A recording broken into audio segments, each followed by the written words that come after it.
If we're not at a Disney park, we're dreaming about being there, and a cup of Joffrey's Coffee Disney Blend helps. But what about when you're at a Disney park? The Joffrey's Disney Kiosk and Restaurant Locator will make sure you never miss out. Whether it's a cool drink on a hot summer vacation or a great cup of coffee at a Disney signature restaurant, Joffrey's has you covered. Check it out at Joffreys.com.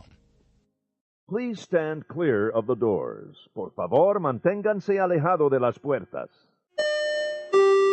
We are now stopping at Disney's Grand Floridian Resort and Spa, a Victorian-style hotel offering the modern conveniences of a full-service spa and health club.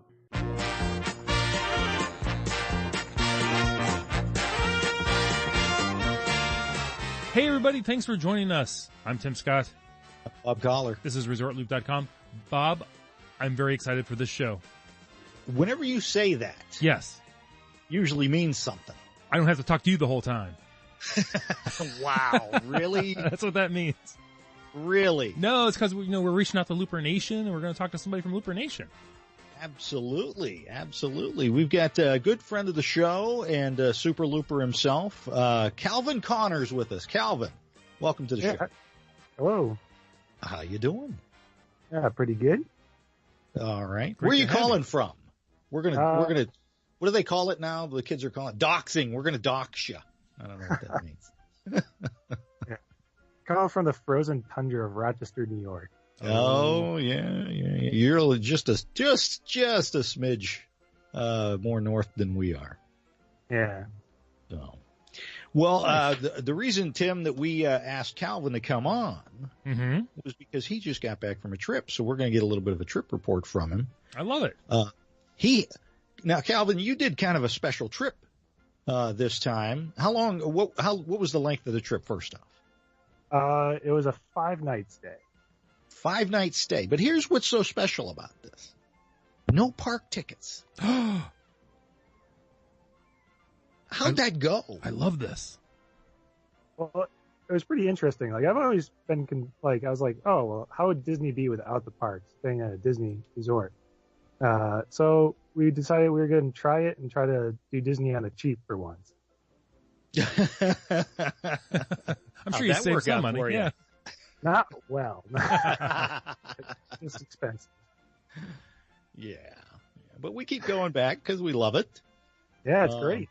Yeah. So you went down there with no tickets, but this was your first trip as a new DVC member.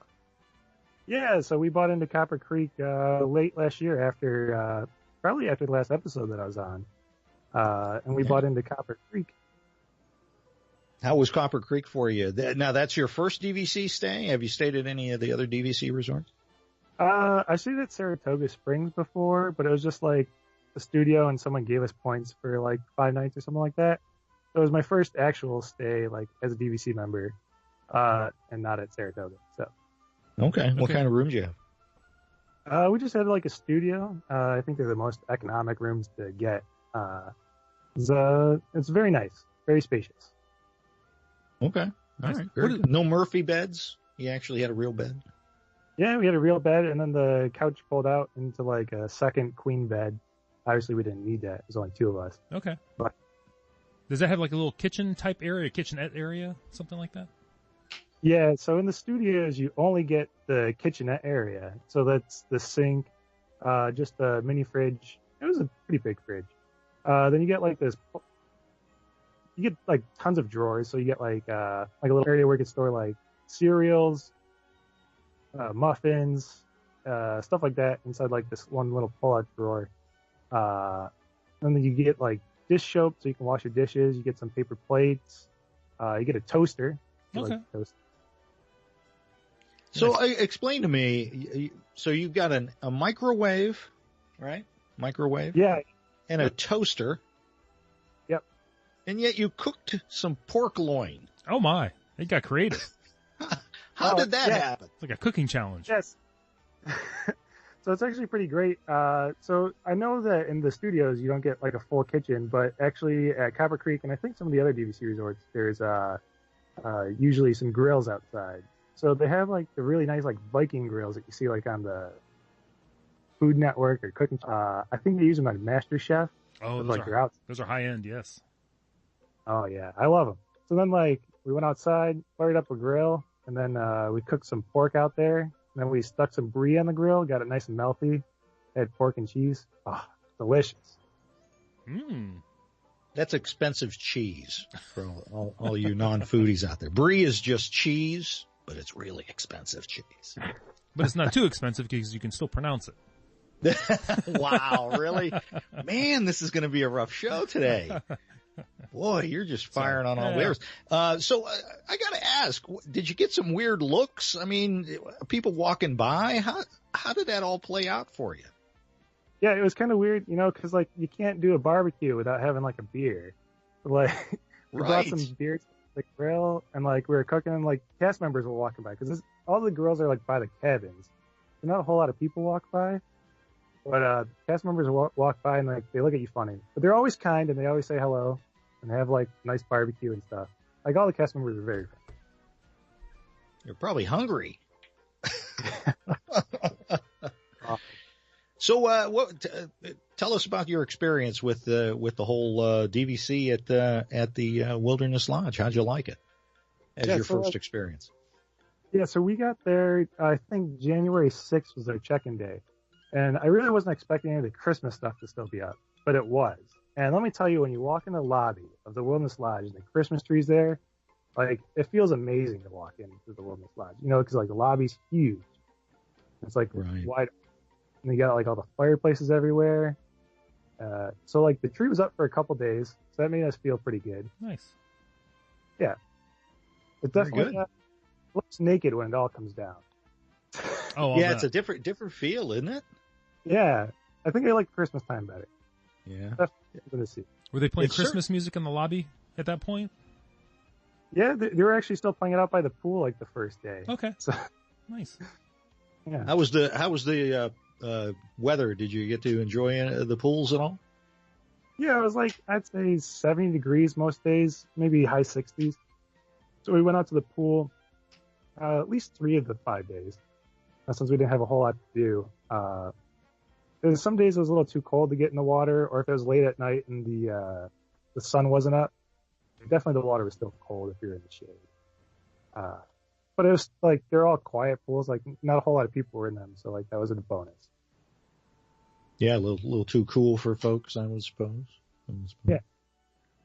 So I got to ask, everybody out there in Looper Nation, Kalvin was very thorough. He sent us the incredible trip report to us to ask questions of him.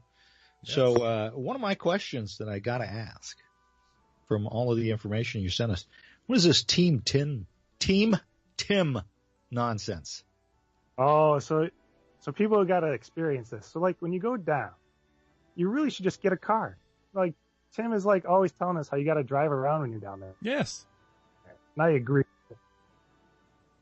Now, why is that? So to get from our resort to Disney Springs, which we did a lot. I mean, a lot. We took the bus one day and it was like 35 minutes just to get from point A to point B. Because at the Wilderness Lodge, you got to stop over at the Contemporary. And from the Contemporary, then you got to wait like 5 minutes for people. Then you take like the bus route all the way to Disney Springs. Now, if you're just driving, you just walk up to your car. It's waiting for you. You get a seat. And then as soon as you get in the car, boom, you're at Disney Springs, 12, 15 minutes tops.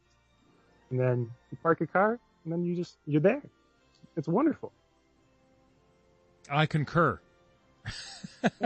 But you didn't use the car one time because you decided to enjoy some adult beverages over at Trader Sam's. Yeah, so this was a horrible experience. So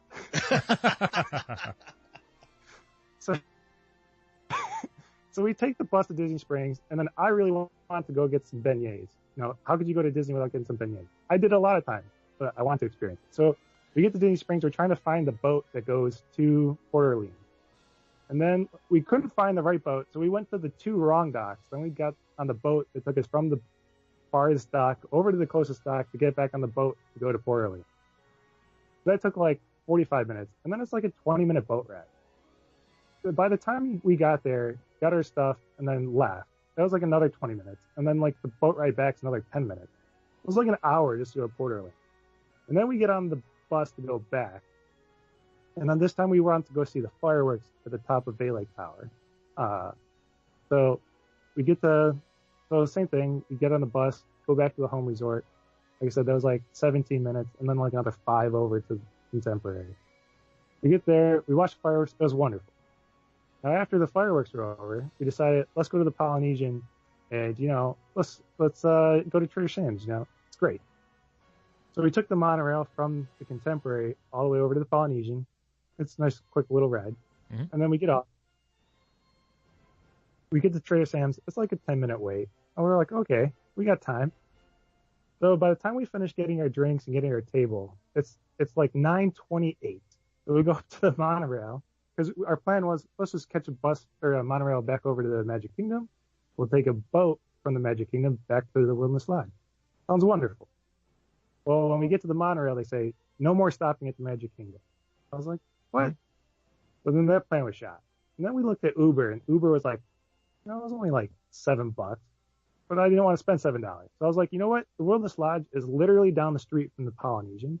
Let's just walk. Oh, no. Sure. Makes sense. It said it was a mile. I was like, 20 minutes? I'll walk 20 minutes, to save like $7. No problem. And then we start walking, and then there's no sidewalk.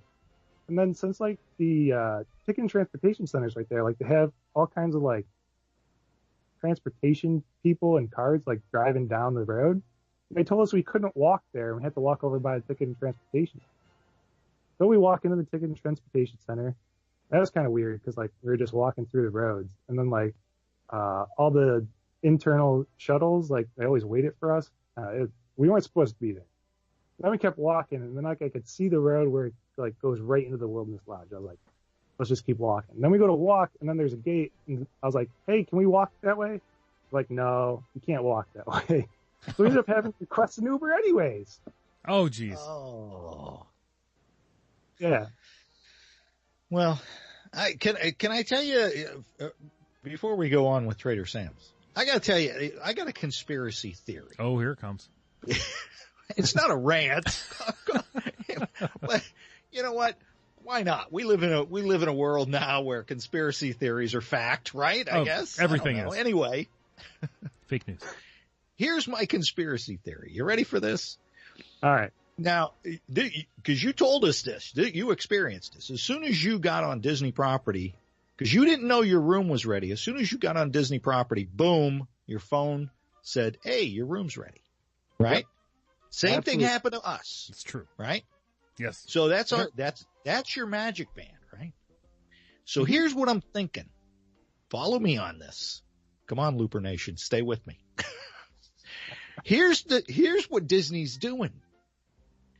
Again, conspiracy theory completely on my part. So here's what Disney's doing. So they're following us now with the magic band. They go, hey, Kalvin just had a little something to eat over at Disney Springs. Looks like he's heading up to Port Orleans. We got to slow that boat down. We got to slow him down. So by the time he gets to Port Orleans, he's hungry again. Then after he eats at Port Orleans, we got to make sure he takes his time getting back. So when he hits Disney Springs, he's hungry again. They are constantly slowing us down. So every time we get off that bus, the boat, whatever it is, we're ready to eat again. That's the craziest thing I've ever heard. We all know they're using the My Disney Experience app to do all that. I'm telling you, does it make sense? Yes. Are they doing it? Probably not. No. But it does make sense. Anyway, I digest. So Trader Sam's. How was that? Got the Nautilus. Oh. Yeah. Have you guys ever had the Nautilus? Nope. We want to. We do want to. I want them. It's a boat. But like when I say a boat, it's not a boat. It's like a submarine. It's a submarine. And and it's flat. Like, do you know how hard it is to drink out like a flat cup? Like it's like trying to drink water off the table. It's impossible. Don't they give you them fancy umbrella straws? Well, the straws were like 6 feet long. You put it on the floor. Yeah, That's so outstanding. So like that was weird. And it comes in like the submarine. It looks like they took like an old ironing, an old iron for like clothes, and, like cut it open, and then just made it look like a submarine. I don't know. But how was it? Was it good? Yeah. Describe it. It was. I can't really remember. It wasn't that I memorable. can't remember. I remember anything about it. After that, we decided to walk back to the Really hotel. good. I remember. So they put like these purple flowers in it, and like that was fine. It was enough to feel, pretty good after you finished. Those might not be standard issue. And they did like a special like little effects thing like when it came out. Like it was pretty cool. Like like the bartenders like they put on like goggles and like they're surfing through everywhere. Oh yeah, it's an experience. It is. It's a show. Trader Sam's is a show. If you get a chance, go to Trader Sam's. Yeah, absolutely. I don't know. Honey, last thing I remember, they put purple flowers in my drink, and that was it. I don't remember anything after that. Then we bought more DVC points. And by the time I got to my room, I was hungry again. I don't know what's going on. So what? I'm trying to figure out. You didn't go to any of the parks. So what was pretty much your typical day then? This is you're going around. What are you doing? How are you filling your days? So most days were filled in by like just hanging out in the room, for a while. You could get up at 11 o'clock if you want. A lot of time was spent in Disney Springs. So we'd go down there and like walk every day. And then a lot of the time fillers that we had is like we went to Morimoto's a couple times. We went to Sanaa. So like we filled in like a lot of the times was just eating. Nothing wrong with that. Yeah. I'm on board. When you get to sleep in, there's not that mad rush. Did you feel more relaxed because you weren't trying to rush to the parks to get the rope drop? And I know for me, when I go to Disney, I need a vacation when I get back home, right, just because I'm exhausted. Did you feel better rested? Was it more relaxing? Yeah, I'd absolutely say it was more relaxing. Like I came back, I felt really good about the trip too, because like you said, usually like when I go to the parks, I'm there open to close, and, like running around with your head cut off all day. So like it felt really good just to sit back and relax for like 5 days, and like just be comfortable. It was very comfortable. Very nice. Wow. Very nice. I keep telling my wife and kids that I want to do that, but every time I say no going to the parks, they, veto you. They're like, no, yeah, exactly. So the last time we talked, Kalvin, you and Kelly did The Void, which was a Star Wars experience. Yeah. But they've changed that. Tell us about that. Well, so the Star Wars experience is still available. But when we were there, it was like Star Wars in the morning. Then in the afternoon, it became Wreck-It Ralph. So then like the Wreck-It Ralph experience was like completely different than the Star Wars experience. How so? I don't know. So like when you first get to the Void, so like you still do like the same check-in, but when you go through the check-in area, like they have like little cards available for you to choose. I think there's like 8 characters, and I think the colors are like associated to a gender, so you can't be like a blue guy. I was like a blue girl. I'm like yellow. So they're avatar characters in Wreck-It Ralph is what I'm hearing. Yeah. So like everyone picks like their own little avatar. Okay. But like it's fine because like if someone picks the same color, so like Kelly was yellow and the other girl that we went in was also yellow. But like Kelly's like 5'11" and this other girl was like 5 foot. So like it was fine because like like when you actually get in the virtual reality, like you can see the difference of who's who. Okay. Really? Now, like, how much gear do you have to put on to do this Void?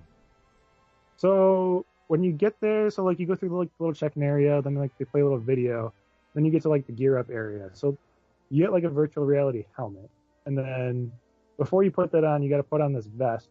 It has like 3 or 4 buckles on it, and you got like all these tabs that you got to pull to like make it tighter on the waist, tighter on the shoulders, and then like that has like a backpack tied to it. So like when you walk in, you like put your arms through like this backpack that's like on the wall, and like everything's just connected to that.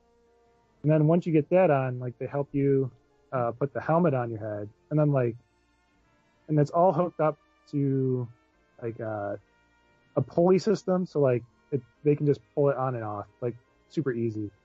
And like they have like a little hook attached to it. So then like when you're all ready to go, they just lower the hook and then like you're off and walking. Cool. Yeah. Wild.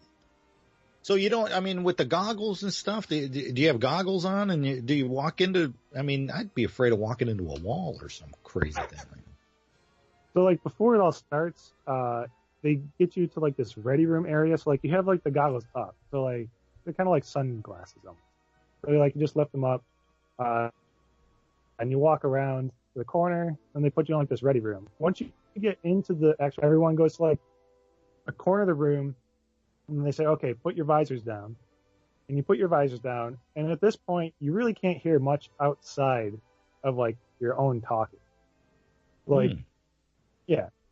And though when other people talk, or like the guy that's instructing you how to do things, when he talks, it all comes through like an intercom system. So like you're talking through like a microphone to everybody else in the team.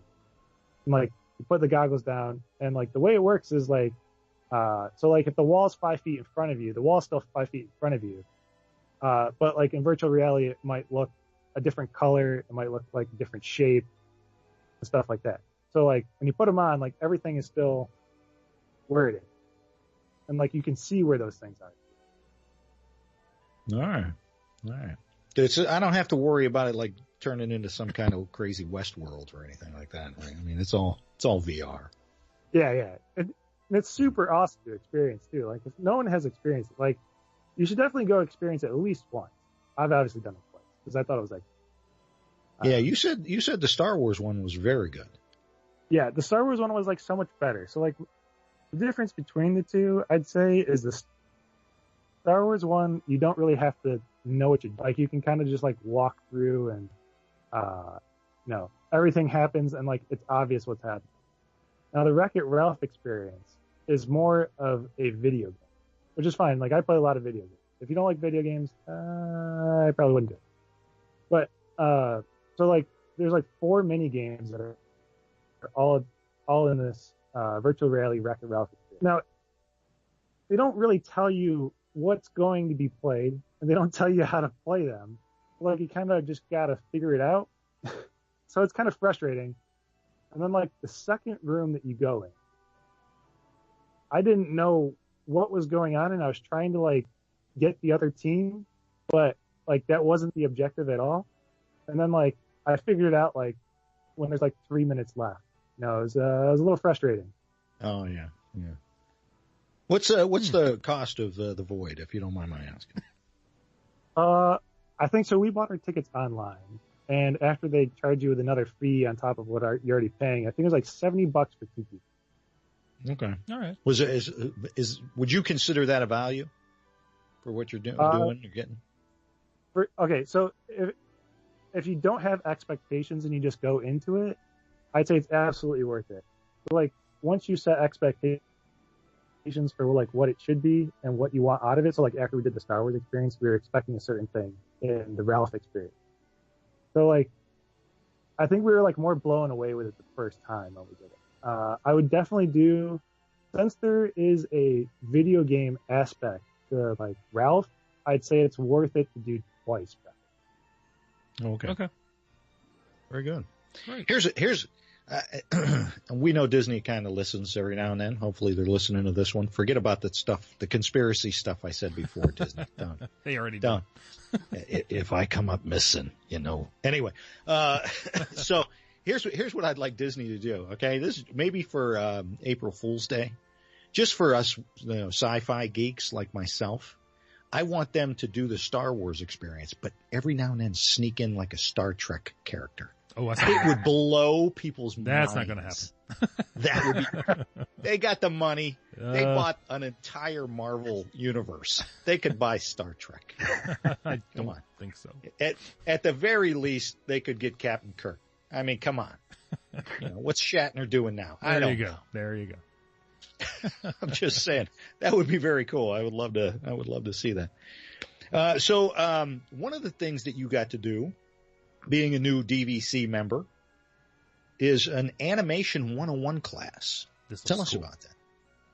Yeah. So this was like, I think they always offer it every Thursday. I think it's always at 1:30.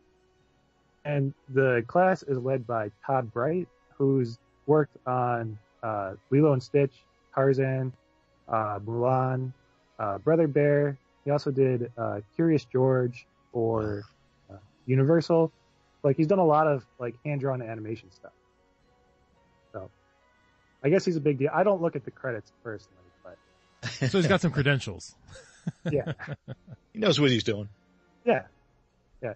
So it was really interesting to meet him. Like, he worked at formerly MGM Studios doing like the animation drawing stuff there. Mm-hmm.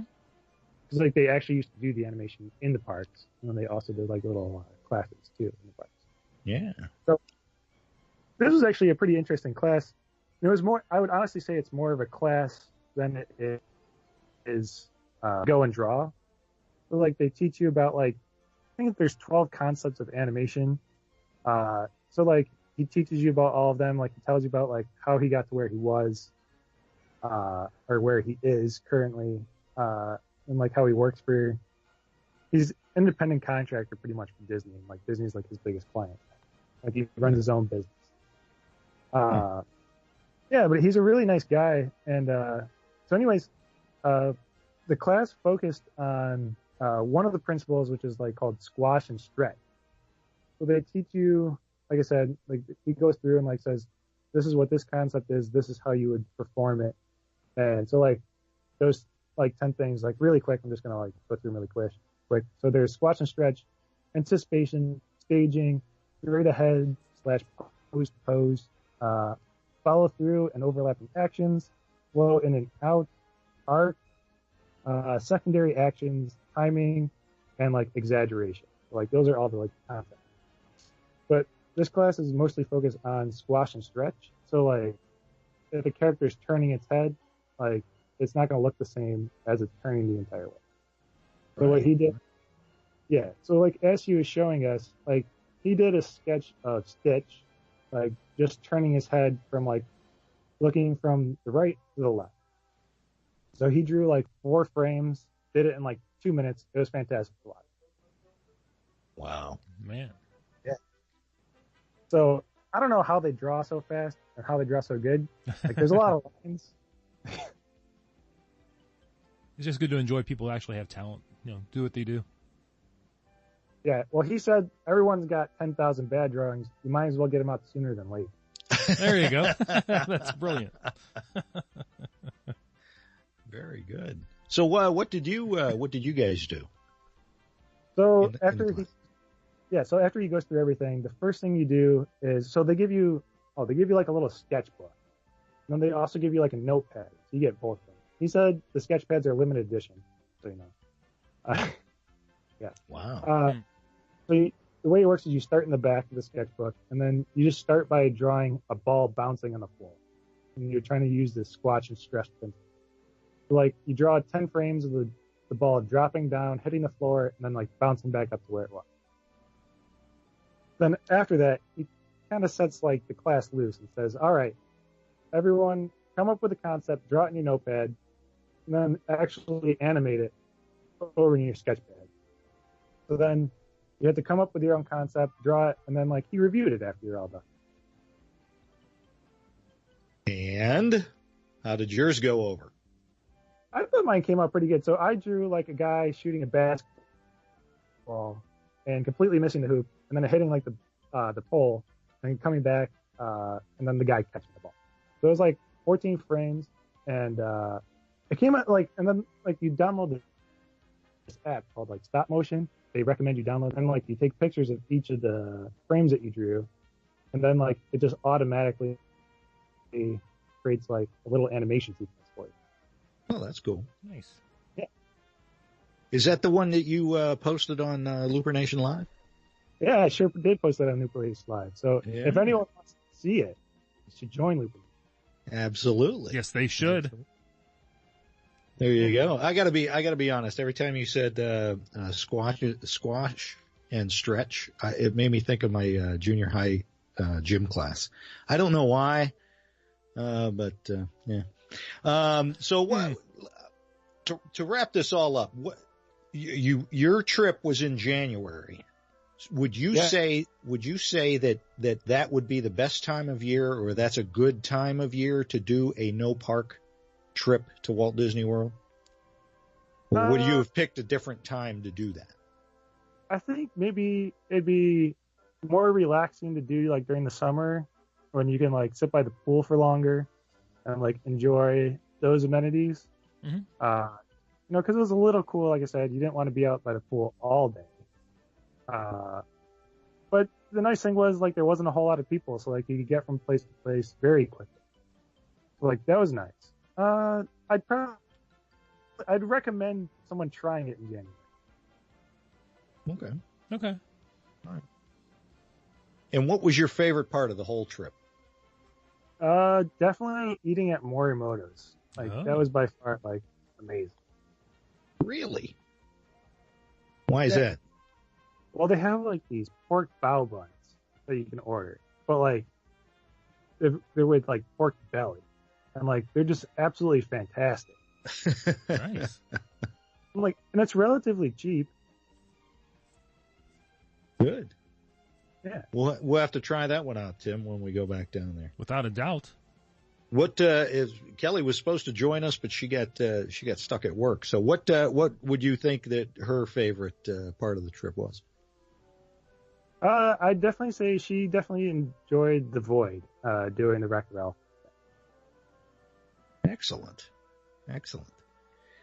Well, Kalvin, we appreciate you coming on. We appreciate you sharing your experience at No Park Vacation at Walt Disney World. It's something I've always wanted to do, man. And you had a good time? Yeah, you got to try it. You got to try it once. I agree. Kalvin, real quick question. So this is your first trip being a DVC owner? Are you happy with your idea to purchase DVC? I'm medium on it. Right Oh, okay. Not too hot, not too cold. Okay. Needing to get another trip or two in to make sure? Yeah, definitely got to check out the new Riviera when it comes out. There you go. Stockpile those points. Oh, yeah. Yeah. There you go. Awesome. Oh, my goodness. Well, Tim. Yes, Bob. That is all I have for Kalvin. Kalvin, where can people find you online if they want to find you? Looper Nation Live? Anywhere else? Nope, you can just find me at Looper Nation Live. Love it. Kalvin, Kalvin participates a lot on Looper Nation Live with us. Yeah, so we appreciate that, by the way. Absolutely. Well, always a lot of fun. Yes. Everybody, thanks for joining us at Tim Scott, Facebook, Twitter, the website, ResortLoop.com. If you'd like to subscribe to the show, make sure you get the show every time it comes out. Don't forget to check us out on YouTube, our YouTube channel, and Spotify now. You can listen to us over on Spotify. And what else should folks do, Tim? Like I'm sure Kalvin has done. Everyone, please go out there and share the gateway to the magic. See you, everybody.